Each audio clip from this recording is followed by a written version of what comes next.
Сәке міне теплицаға түнгі обзор жасап жатырмын. Бүгін әуетте қияр терген. Күн суыт, соның өзінде маңдай қиярlar кешке тағы дайын болып тұр. Бұйырса ертең терем. Осылай түйіндік толып тұр. Әр жапырақтың қасында 2-3 қиярдан бар. 3-4 бар кей жерлерде. Осындай отыр әуетте тергеннің өзінде. Сіздің ақыл кеңестеріңіздің арқасында осылай шығып отыр, әдемі болып. Ешқайсы түйіндік тастаған жоқ. Осылай отыр, әдемі болып тұр. Сап-сары болып гүлдеп тұр аралардың барлығы.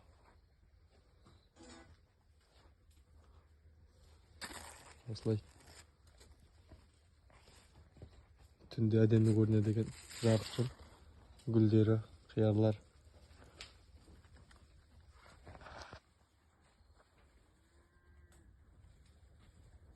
Осы жалпы жағдайлар.